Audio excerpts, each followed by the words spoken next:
जय माँ भवानी, जय राजपूताना। दोस्तों, चंद्रवंशी यदुवंशी क्षत्रियों का वास्तविक इतिहास आज हम इस बारे में विस्तार से बात करने वाले हैं। तो कृपया करके धैर्य बनाए रखें और पूरा का पूरा वीडियो ज़रूर देखें, क्योंकि इस वीडियो के बाद आपको काफ़ी कुछ चीज़ें स्पष्ट हो जाएंगी और आपके ज्ञान में वृद्धि होगी।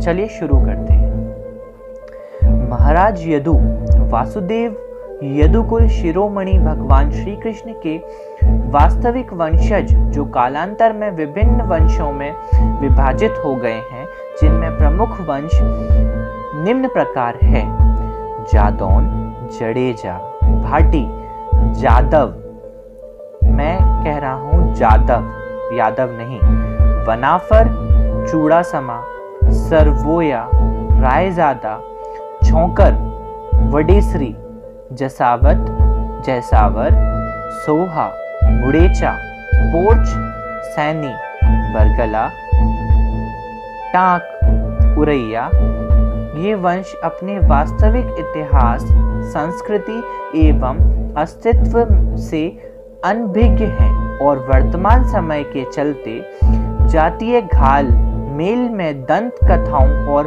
अप्रामाणिक इतिहास के यत्र तत्र पढ़कर यह सुनकर भ्रमित हो रहे हैं। किसी ने सत्य ही कहा है, जो अपना इतिहास नहीं जानता वह खुद को भी नहीं जानता, क्योंकि इतिहास से ही किसी व्यक्ति या समाज की पहचान बनती है।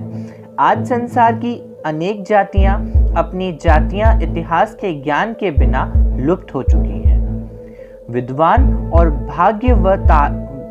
भागवत आचार्य इस यदुवंश की महिमा का वर्णन करते रहते हैं, लेकिन स्वयं यदुवंश समाज आज भी अपने ही गौरवशाली इतिहास और संस्कृति से अपरिचित तथा भ्रमित बना हुआ है, जबकि अन्य जातियां यदुवंश के विशेष नामों, उपनामों तथा महापुरुषों का प्रयोग कर सामाजिक, राजनैतिक एवं आर्थिक लाभ प्राप्त कर रहे हैं। आजकल कुछ जातियां इतिहासकार, लेखक अपनी जाति के इतिहास लेखन में अप्रमाणित, भ्रमपूर्ण एवं काल्पनिक विवरण लिख रहे हैं तथा हमारे वास्तविक क्षत्रियों के इतिहास के साथ अपने कल्पित इतिहास को जोड़ने की पूर्ण कोशिश कर रहे हैं, जिससे पढ़कर पाठक भ्रमित हो जाता है। ऐसे भ्रामक ज्ञान से समाज के लोगों में कृतर्कों का जाल फैलता है।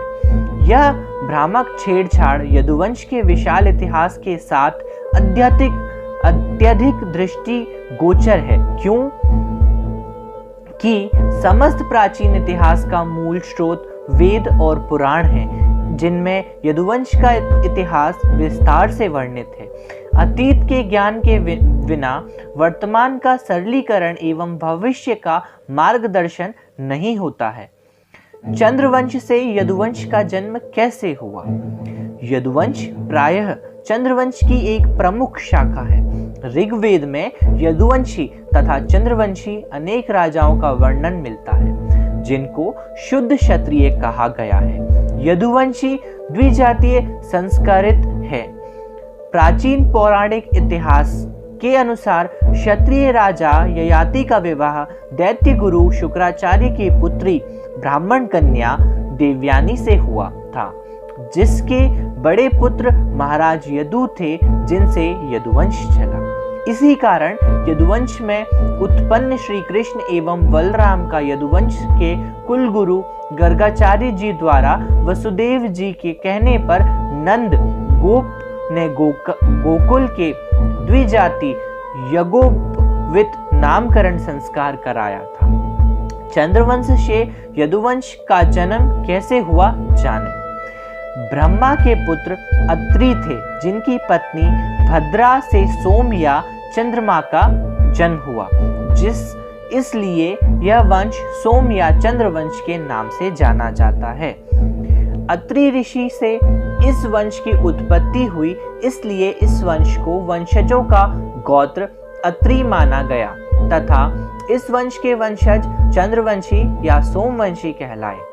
चंद्रमा ने बृहस्पति जी की पत्नी तारा का चुपचाप हरण कर लिया। उनसे बुद्ध नामक पुत्र पैदा हुआ। महाराज बुद्ध और सूर्यवंशी मनु की पुत्री ईला से पुरुरवा नाम का पुत्र हुआ। कालांतर में वे चक्रवर्ती सम्राट हुए। इन्होंने प्रतिस्थानपुर, जिसे प्रयाग कहते हैं, बसाया और अपने साम्राज्य की राजधानी बनाया। राजा पुरुरवा के उर्वशी के गर्भ से आयु आदि 6 पुत्र हुए। महाराज आयु के सरभानुए राहु की पुत्री प्रभा से नुहुष आदि 5 पुत्र हुए। महाराज आयु उनके आर्यों को लेकर भारत की ओर आए और यमुना नदी के किनारे मथुरा नगर बसाया। राजा आयु के बड़े पुत्र नहुष राजा बने।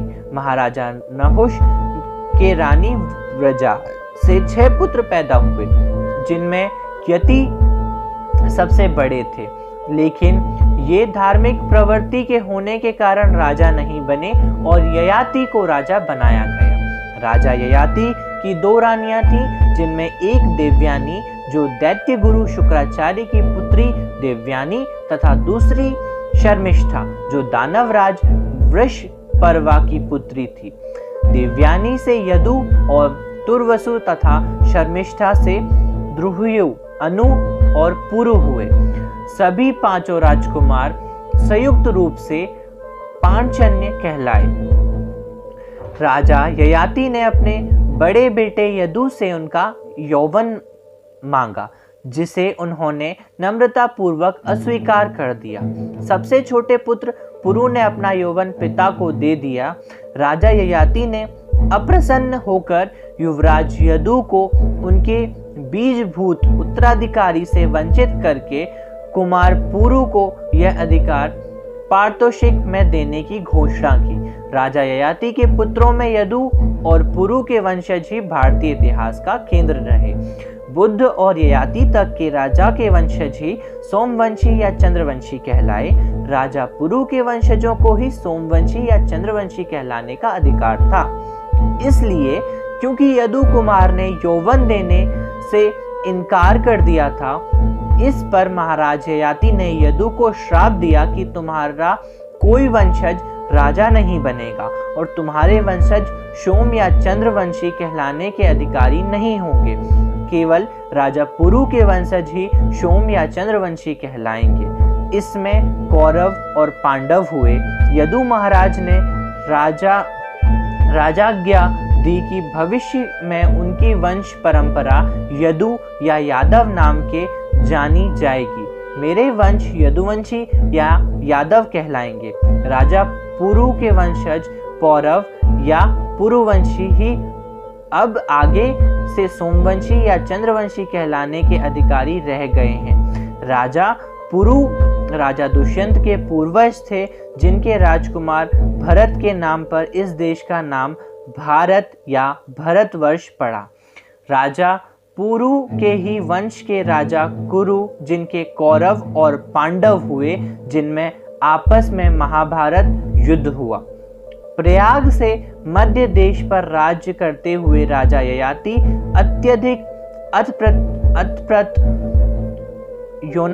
यौनाचार से थक गए। इसीलिए वृद्धावस्था में राज्य त्याग कर उन्होंने वानप्रस्थ का मार्ग अपनाया और जंगल में सन्यासी का जीवन व्यतीत करने चले गए। भारत में केवल यदु और पुरु की संतति शेष रही और इन्हीं के वंशजों ने भारत के भावी भाग्य का निर्माण किया।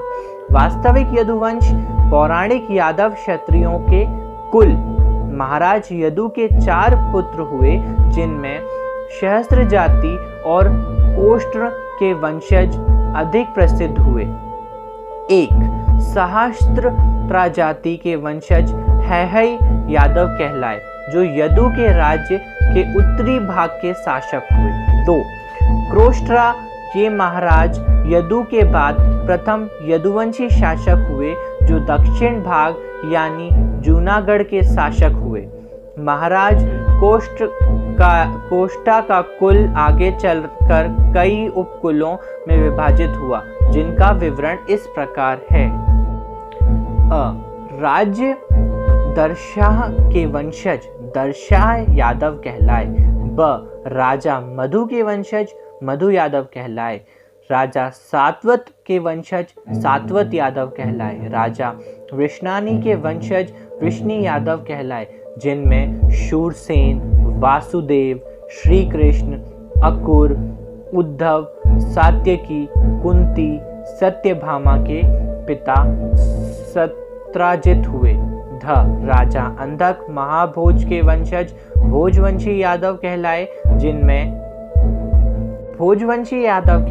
जिनमें कुकुर के वंश में राजा उग्रसेन और देवक हुए और भजमन के वंश में कृतवर्मा और सतधन्वा हुए। न कौशिक वंश के यादवों में चेदिराज दमघोष हुए, जिनका पुत्र शिशुपाल हुआ।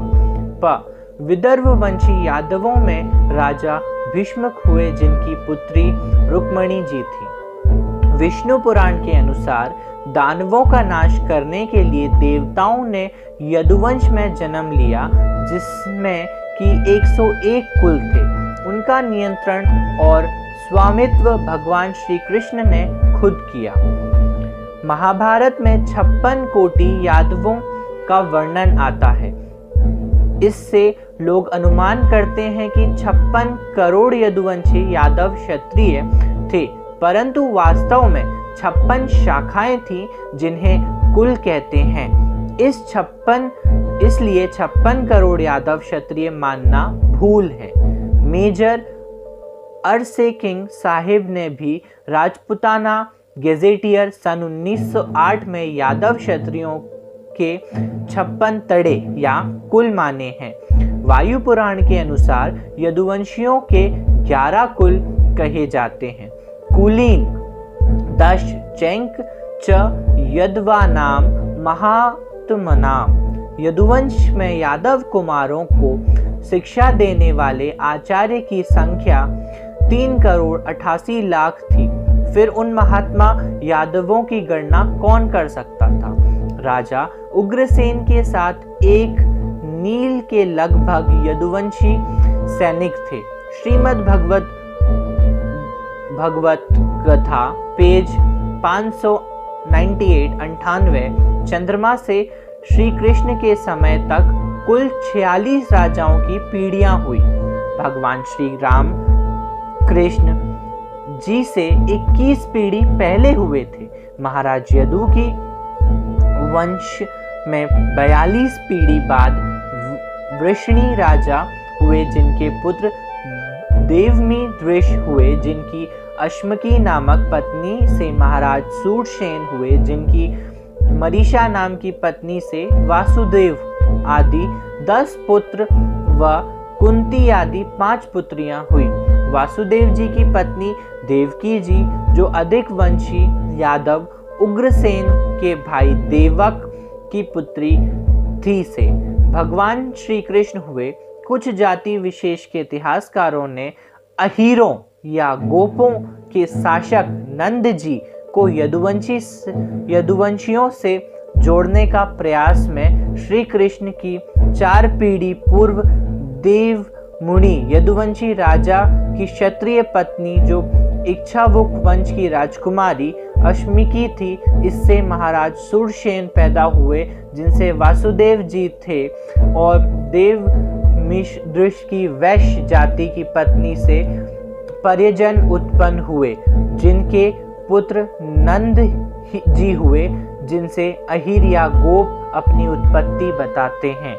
इसमें ये साफ कर दूं कि यहाँ साफ लिखा है जिनकी क्षत्रिय पत्नी से इक्ष्वाकु वंश की राजकुमारी अश्मिकी थी, जिससे महाराज सूरसेन पैदा हुए थे,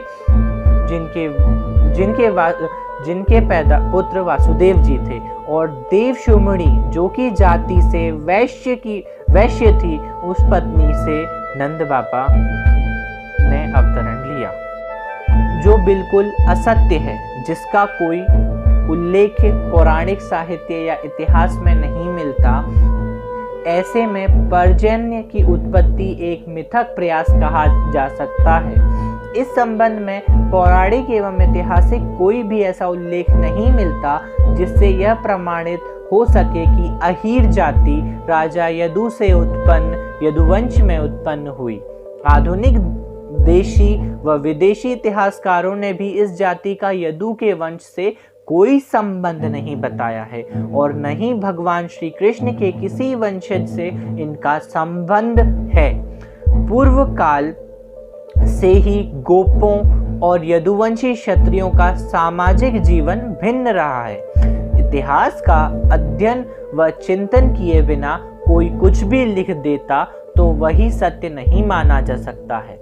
आजकल व्यक्ति अपनी महत्वाकांक्षा के लिए सत्य को भुलाकर असत्य की खोज करने में लग रहा है, जैसे कि आज के यादव जो खुद को अहीर भी कहते हैं और यादव भी कहते हैं। श्रीमद् भागवत और अन्य पौराणिक ग्रंथों के अनुसार वर्णन मिलता है कि श्री कृष्ण और बलराम के नामकरण संस्कार कराने के लिए वासुदेव जी ने यदुवंशियों के कुल गुरु महर्षि गर्गाचार्य को गोकुल में भेजा था, जिन्होंने कंस के भय से गौशाला में छिपकर गर्गाचार्य जी नामकरण संस्कार कराया था। यह रहस्य नंद गोप ने अपने अन्य भाई बंद गोपों से भी छिपाया था। यदि नंद जी यदुवंश में उत्पन्न होते तो वे कृष्ण और बलराम जी का नामकरण अपने कुल गुरु महर्षि शांडिल्य से क्यों नहीं कराया, क्योंकि एक ही वंश के दो कुल गुरु नहीं हो सकते।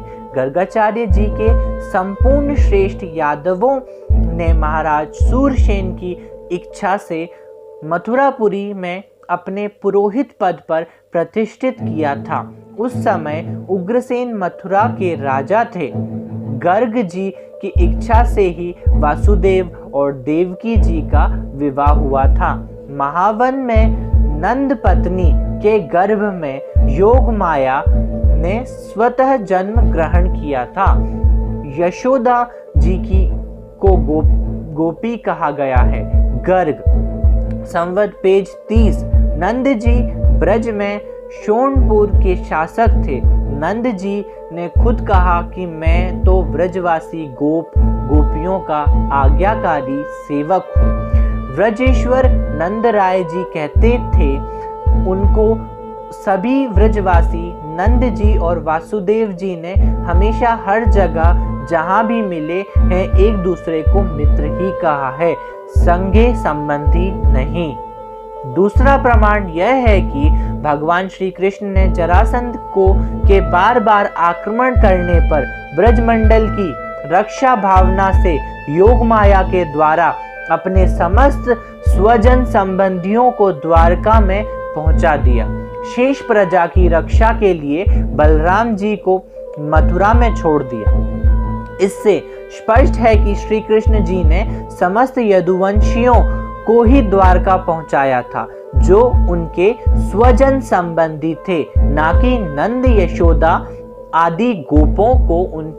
उनको तो व्रज में ही छोड़ दिया था, जिन्हें काफी समय बाद सूर्य ग्रहण पर्व पर कुरुक्षेत्र में आने पर पुनः नंद यशोदा राधा जी तथा अन्य गोपों से ब्रज में मिले थे। इससे प्रमाणित होता है कि नंद जी गोप वंश के थे, ना कि यदुवंश से। नंद आदि गोपों को यदुवंशी का परम हितैषी कहा गया है, ना कि यदुवंश में उत्पन्न भाई के रूप में। श्रीमद् भागवत दशम स्कंद अध्याय 82 श्लोक 14। मत्स्य पुराण, विष्णु पुराण, गर्ग संहिता, वायु पुराण, हरिवंश पुराण, अग्नि पुराण, महाभारत, वरहम पुराण, शुक सागर, ब्रह्मवैवर्त पुराण आदि अनेक पौराणिक ग्रंथों में नंद आदि गोपों का अहीर जाति के अनुसार वर्णन मिलता है। श्री कृष्ण के लिए सभी जगह यादव यदुवंशी शब्द का प्रयोग हुआ है।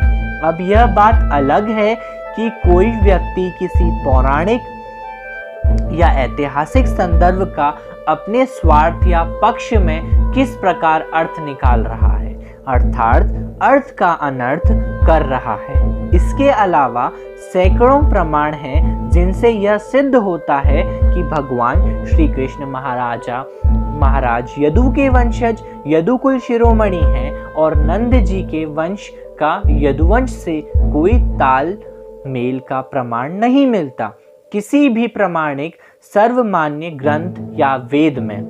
गर्ग जी ने स्वयं नंद जी से श्री कृष्ण के नामकरण के समय कहा था कि यह तुम्हारा पुत्र पहले वासुदेव जी के घर भी पैदा हुआ है।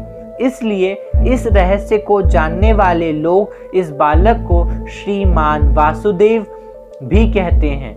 कृष्ण के वंश का वर्णन भी इस प्रकार है। श्री कृष्ण की 8 पटरानी थी जिसमें रुक्मणी, सत्यभामा, कालिंदी, सत्या, मित्रविंदा, भद्रा, लक्ष्मणा और जामवंती। इसके अलावा श्री कृष्ण जी के नरकासुर के बंदी घर से लाई हुई 16,100 कन्याओं से भी एक ही लग्न में विविधकाय होकर विवाह किया और प्रत्येक कन्या से बाद में एक कन्या व 10 पुत्र हुए। इसके अलावा 8 पटरानियों से भी 10 पुत्र और 1 कन्या हुई। इस प्रकार भगवान श्री कृष्ण के कुल 1,70,188 संतानों ने जन्म लिया। प्रद्युमन, चारुदेशन और शांब आदि 13 पुत्र प्रधान थे। प्रद्युमन ने रुक्मी की पुत्री रुक्मवती से विवाह किया जिससे अनिरुद्ध जी पैदा हुए। अनिरुद्ध जी ने भी रुक्मी की पौत्री सुभद्रा से विवाह किया जिससे यदुकुल शिरोमणि यदुवंश प्रवर्तक श्री वृषनाभ जी पैदा हुए। वृषनाभ जी के पुत्र प्रतिबाहु के सुबाहु, सुबाहु के शांतसेन और शांतसेन के शतसेन हुए। यहाँ से ये यदुवंश या यादव वंश फिर अनेक शाखाओं और उपशाखाओं जैसे जादौन, जडेजा, भाटी, चूड़ासमा, सरवैया, छौंकर, जादव, रायजाद, बरेसरी, जसावत, जैसावर, वनाफर, बरगला, यदुवंशी, सोहा, खंगार, सोमचा, सुरसेनी, सैनी, टांक, पोर्च, उरिया आदि में विभाजित हो गया। सन 1900 के दशक तक कुछ शिक्षित यदुवंश के लोग यदुवंशी या यादव सरनेम लिखते थे। कुछ इतिहासकारों एवं कवियों ने बाद में यदु या यादव का उपभ्रंश जदू, जादव, जादों या जादौन कर दिया जो बाद में प्रचलन में आया। महाकवि तुलसीदास जी ने रामायण में यदुवंश को जदुवंश कहा है। मंगल कमीशन के सचिव सदस्य S.S. गिल के अनुसार सच पूछिए तो जाति जिन के रूप में यादव शब्द को 1920 में दशक में ढूंढा गया जब कई परंपरागत पशुपालक जातियों ने एकजुट होकर भगवान श्री कृष्ण से अपने वंश का संबंध जताते हुए अपने स्तर को ऊपर उठाना चाहा। उनका कहना था कि कृष्ण स्वयं पशुपालक थे और राजा यदु के वंशज थे, इसलिए वे इस नतीजे पर पहुंचे कि यह सब स्वजाति वस्तुतः भगवान कृष्ण के वंशज हैं, इसलिए उन्हें अपने को यादव कहना चाहिए। किंतु यह सही नहीं है। यह ठीक है कि यादव उस समय विभिन्न गोत्रों उपनामों का प्रयोग कर रहे थे और उनमें स्वयं छोटे बड़े की भावना घर कर गई थी, लेकिन अब समय के अनुसार सभी यदुवंशियों को पुनः संगठित होना चाहिए। वास्तविक यदुवंशी, जदुवंशी, सूरसेनी, पौराणिक यादव क्षत्रियों के क्षेत्रवार ठिकानों की स्थिति भाइयों, हमारे हिंदू पुराणों और पुराने देशी व विदेशी इतिहासकारों के इतिहास के अनुसार यदुवंश पौराणिक यादव क्षत्रिय वंश में मुख्यतः आधुनिक समाज के अनुसार निम्न क्षत्रिय आते हैं, जिनका विवरण और देश के विभिन्न प्रांतों में जिले वार उनके गांवों ठिकानों की संख्या बताने की यथासंभव कोशिश की गई है। आगामी लेख में कुछ समय बाद इनके प्रांत में जिले वार गांवों की सूची भी प्रकाशित की जाएगी, जिससे हमें संपूर्ण यदुवंशियों के ठिकाने का भी पता चल जाएगा। ऐसी पोस्ट का उद्देश्य यह भी है कि एक दूसरे को जाने पहचाने तथा अपने गौरवशाली इतिहास को भी जाने और उसमें जो लोग इसमें जोड़ तोड़ कर रहे हैं उनसे सावधान रहें। यदुवंश का संपूर्ण इतिहास श्रीमद् भागवत पुराण, हरिवंश पुराण, सुख सागर, वायु पुराण, गर्ग संहिता, महाभारत, विष्णु पुराण, वराह पुराण तथा अन्य वेद और पुराणों में मिलता है। जदू, जादौन, जादव। इनके ठिकाना बताने से पहले मैं आपको एक बात बता देता हूँ कि अब जो अहीर खुद को यादव आज की डेट में कहते हैं या सोशल मीडिया पर आकर बहुत बड़े बड़े ज्ञानी बनते हैं, तो पहले तो आप उनके आचार विचार व्यवहार से जान लेंगे कि उनमें क्षत्रिय जैसा कोई व्यवहार नहीं है। किसी समय हमें भी क्रोध आता है और हम उन पर कई तरह के दुर्व्यवहार या दुर्भाषा का प्रयोग करते हैं, लेकिन वो बेचारे आपको अपने आप से जोड़ना चाहते हैं, तो इन पर आपको भड़कने की कोई आवश्यकता नहीं है, क्योंकि उनके चिल्लाने से कुछ नहीं होता। जब भी सत्य निष्पक्ष आप जांच करेंगे, इन सारी पुराणों को पढ़ेंगे, वो बार बार हरिवंश पुराण का नाम लेते हैं ले देकर, क्योंकि श्री कृष्ण का जन्म हुआ, पालन पोषण हुआ ग्वालों के साथ, तो उनके कई नामों से उन्हें भी संबोधित किया जाता था, उन्हें नीचा दिखाने के लिए कौरव के मामा शकुनी के द्वारा और कई बार। तो वो अपने आप को किसी तरह जोड़ने की कोशिश करते हैं, तो आप उनसे बिल्कुल भी प्रभावित ना हो, क्योंकि उनके पास इस चीज का कोई प्रमाण नहीं है। और खुद की ये जो जाति समूह ने मिलकर खुद को यादव कहा था, इससे बचने के लिए वो आप पर उल्टे सीधे लालछन लगाते हैं। राजपूत शब्द एक उपनाम है क्षत्रियों का जो सदियों से चला आ रहा है, लेकिन आजकल कई उपजातियां, कई दूसरी जातियां भी राजपूत सरनेम लगाती हैं जो क्षत्रिय नहीं है।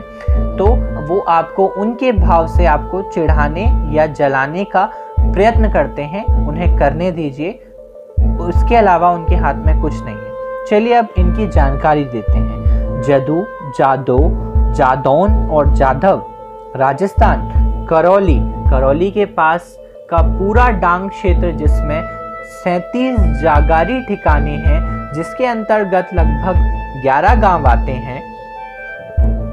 सेकंड, धौलपुर जिला सरमथुरा के पास लगभग 24 गांव, कुछ गांव जैसे कंचनपुर आदि भी जादौन के गांव हैं।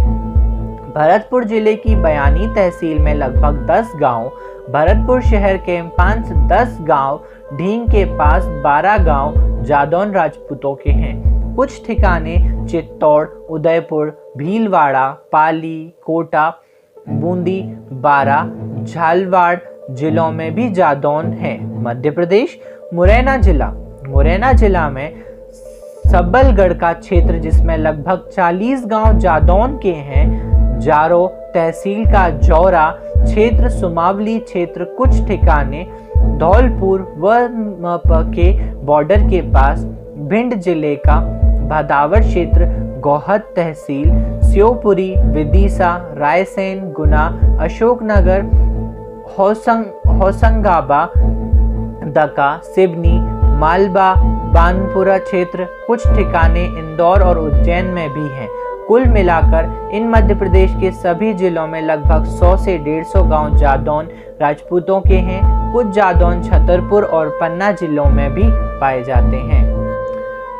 भाइयों, राजपूत, क्षत्रिय, ये लोग क्या है, जादौन, भाटी, इनको ना एक इन लोगों ने एक वो ले लिया है कि इतिहास में से कुछ चीज़ों को तोड़ मड़ोड़ के जो अहीर हैं, कि इन लोगों को कुछ भी उल्टा सीधा बोलना चाहते हैं कि भील जाती है या ऐसा वैसा है। ठीक है, उनकी बात का एक प्रमाण आप सीधे अक्षरों में ले सकते हैं कि ये लोग सबको मानेंगे, लेकिन इनको खुद को पता है कि जो पांडव थे वो तोमर वंश के थे। अब तोमर वंश का जो लेन देन है, विवाह शादियां हैं, वो सभी क्षत्रिय यानी कि जो आज की डेट में हमारे जो राजपूत समाज है, क्षत्रिय समाज है, इनमें होती है। इसका इनके पास कोई जवाब नहीं होता कि ये अहीरों को क्यों इंक्लूड नहीं करते। आज के यादवों को अगर जब इतने ही वैदिक क्षत्रिय हैं तो हमारे यहाँ तो हर क्षत्रियों में अपना संबंध होते हैं, लोगों में रिश्तेदारी है, नाते हैं, इनके साथ क्यों नहीं है। आप इतना सा सवाल पूछ लीजिए, सारे ग्रंथ धरे रह जाते हैं इन लोगों के, कुछ नहीं है। ये लोग चिढ़ते हैं सिर्फ जादौन भाटी के नाम से, लेकिन इनके पास तोमर वंश से चिढ़ने का कोई अधिकार नहीं है। चलिए आगे की जानकारी बताता हूँ। आज इनकी पोल पट्टी बड़े आराम से खोली जा रही है। इनको मिर्ची तो अभी भी लगेगी क्योंकि इनका सब जितना भी जूठा झंठाल है वो यहीं समाप्त हो रहा है। तो आप इस वीडियो को ज़्यादा से ज़्यादा शेयर कर लीजिए और लाइक तो अभी कर दीजिए, बिकॉज इनकी डिटेल में 12 बजाई गई है। तो चलिए आगे की जानकारी लेते हैं कि जादौन और कहाँ कहाँ पर थे। उत्तर प्रदेश में मथुरा जिले में छाता तहसील, बरसाना, गोवर्धन, अडींग क्षेत्र में लगभग 52 गांव हैं, जिनमें राया के पास बसे बंदी तथा रहस्यमय भी शामिल हैं। बुलंदशहर इस जिले में खुर्जा तहसील, पहासू ब्लॉक बुलंदशहर का क्षेत्र है। आर्निया ब्लॉक कुछ मिलाकर लगभग 100 गांव जादौन के हैं। सयाना तहसील में माकंडी गांव है। 2 गौतम बुद्ध नगर है। इस जिले में लगभग 10 गांव जादौन राजपूतों के हैं। हावपुर एवं संभाल कुछ गांव हावपुर, हाडोरा और खेड़ा व संभल जिले में मंझौला, समधपुर, नरौली कुछ गांव, 5-4 इटावा इस जिले में लगभग 5 से 10 गांव हैं। हाथरस इस जिले में लगभग 50 से 60 गांव जादौन राजपूतों के हैं, जो सासनी, सिकंदराऊ, हाथरस, विजयगढ़, हयासीन क्षेत्र में आते हैं। अलीगढ़ जिला इस जिले में धनधीर ब्लॉक, लोधा ब्लॉक, खैर ब्लॉक कुछ गांव, इगलौस ब्लॉक, गंभाना तहसील, बरौली क्षेत्र कुछ गांव, अतरौली तहसील, संपूर्ण अलीगढ़ जिले में लगभग 300 से 400 के मध्य जादौन राजपूतों के गांव हैं। एटा जिला इस जिले में जलेसर ब्लॉक, आवगढ़ ब्लॉक में लगभग 80 से 100 गांव जादौन राजपूतों के हैं। फिरोजाबाद जिला इस जिले में केवल नारकी ब्लॉक व टुंडला ब्लॉक में लगभग 40-50 गांव जादौन के हैं तथा मैनपुरी जिले में भी कुछ गांव कोठियां हैं। 9. आगरा जिला इस जिले में शासाबाद और फतेहाबाद क्षेत्र में लगभग 40 गांव एवं किरवाली तथा अक्षनेरा के पास लगभग 30-40 गांव जादौन राजपूतों के हैं। इसके अलावा आगरा के पास जरार क्षेत्र में जादौन पाए जाते हैं। इसके अतिरिक्त कुछ गांव जालौन जिले में कालपी के आसपास, कानपुर, बांदा, हमीरपुर, महोबा, हरदोई, इलाहाबाद जिलों में भी जादौन के बहुत गांव हैं जिनका अध्ययन किया जा रहा है। छौकर यदुवंशी राजपूत बयाना की सुरसेनी शाखा के राजा यदपाल के वंशज छौकर कहलाए। हरियाणा के पलवल और मेवात जिलों में लगभग 12 गांव व 2-3 गांव फरीदाबाद जिले में छौकर राजपूत के हैं। इसके अलावा उत्तर प्रदेश के बुलंदशहर की जेवर ब्लॉक में लगभग 50-60 गांव छौकर राजपूतों के हैं। अलीगढ़ में लगभग 10 व मथुरा जिले में 5 गांव छौकर राजपूतों के हैं। इन सभी गांवों का अध्ययन करके क्रमश लिस्ट बनाने का प्रयास कर रहा हूँ। 3 टांक यदुवंशी मैनपुरी व आगरा जिलों में पाए जाते हैं। 4. भाटी यदुवंशी राजपूत श्री कृष्ण जी के पुत्र प्रद्युम्न के वंशज में भाटी नामक एक प्रसिद्ध शासक हुआ, जिनके वंशज भाटी कहलाए। राजस्थान के जैसलमेर, बीकानेर, हनुमानगढ़, जोधपुर, बाड़मेर, चित्तौड़, बिहार, मुंगेर तथा भागलपुर जिलों में भाटी राजपूत पाए जाते हैं। उत्तर प्रदेश गाजियाबाद, मेरठ, बुलंदशहर, इटावा, हरियाणा, वल्लभगढ़, फरीदाबाद, पलवल आदि क्षेत्रों में, गुजरात एवं महाराष्ट्र में भी भाटी राजपूत पाए जाते हैं। बरगला यदुवंश राजपूत बुलंदशहर, गुणंगा, बरेसरी यदुवंशी राजपूत आगरा के शमशाबाद और फतेहाबाद क्षेत्र में 40 के लगभग गांव हैं। बनाफर यदुवंशी राजपूत शूर क्षेत्र के यदुवंशी इच्छापाल के पुत्र विनय पाल के वंशज बनाफर कहलाए। महोबा, हमीरपुर, बांदा, जालौन, बनारस, गाजीपुर जिलों में, मध्य प्रदेश में छतरपुर जिले में लगभग 30-40 गांव, पन्ना जिले में 15 से 20 गांव, अजयगढ़ जिले में लगभग 15 से 20 गांव बनाफर राजपूतों के हैं। अब इन लोगों का ये भी मानना है कि बनाफर भी अहीर हैं और हमारे प्रिय आला उदल जैसे वीर योद्धा जहाँ जन्मे हैं, जिन्हें कौरव और पांडवों का ही अवतार माना जाता है, वे भी अहीर हैं।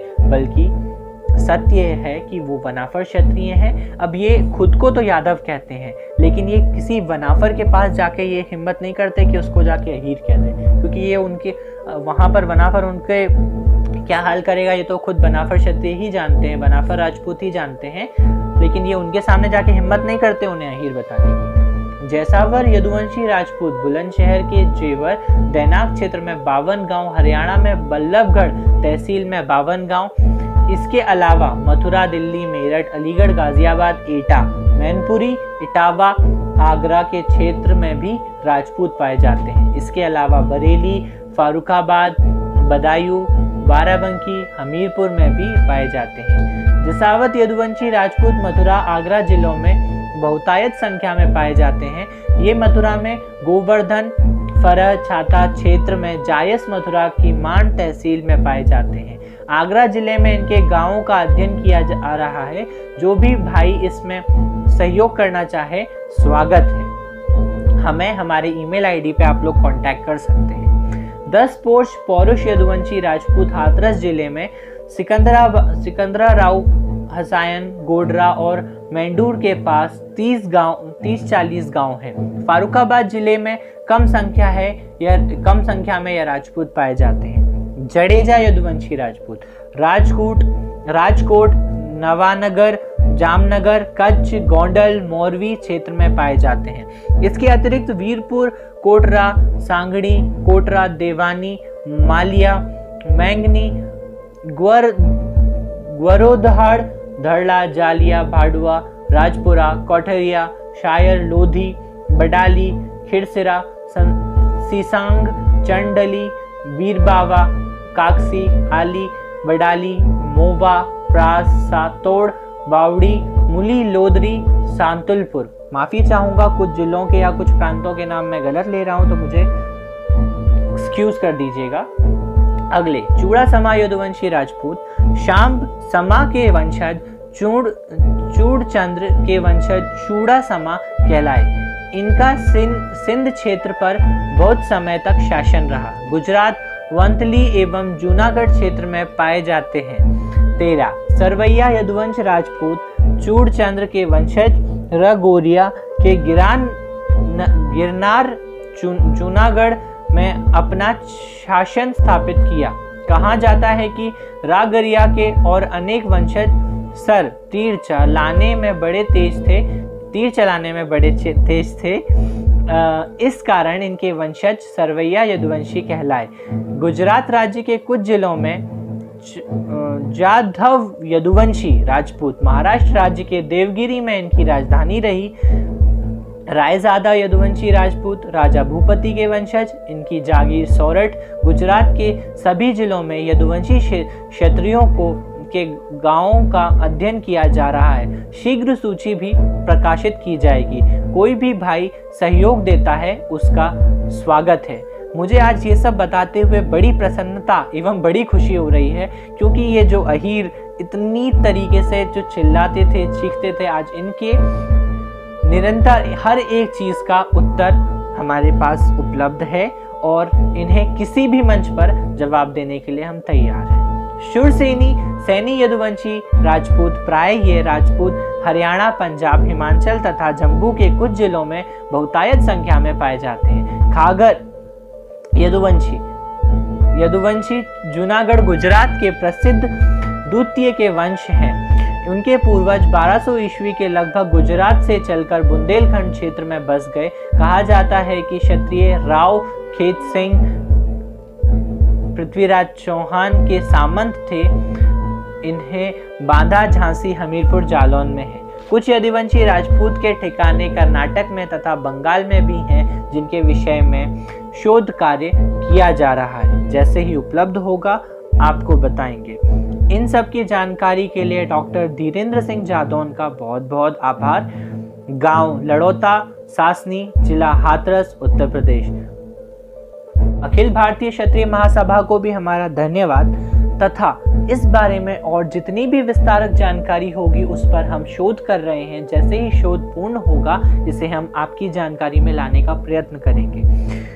इतना सब कुछ होने के बाद, इतना बड़ा विशाल इतिहास होने के बाद, पूर्ण प्रमाण तथ्यों के साथ भी आपका बहिष्कार किया जा रहा है, आपको अलग बताया जा रहा है। इसीलिए आपसे विनम्र निवेदन है, किसी भी सोशल मीडिया पर अगर क्षत्रिय एकत्रित हो रहे हैं, एक साथ हो रहे हैं, तो भले ही आप उनके पोस्ट, उनकी वीडियोस उनके साथ ना हो सके, बट उन्हें सब्सक्राइब करके, लाइक करके उनका प्रोत्साहन जरूर करते रहें, ताकि वो आपके इतिहास को संजो कर रखें, बचा कर रखें और जितना हो सके उतना विस्तार कर सकें। हमारी जानकारी अगर आपको पसंद आई हो तो इस चैनल को सब्सक्राइब करना बिल्कुल ना भूलें और हमारे वीडियो को लाइक करके शेयर अवश्य करें, जितना हो सके उतना। जय माँ भवानी, जय राजपुताना, जय श्री कृष्ण। धन्यवाद।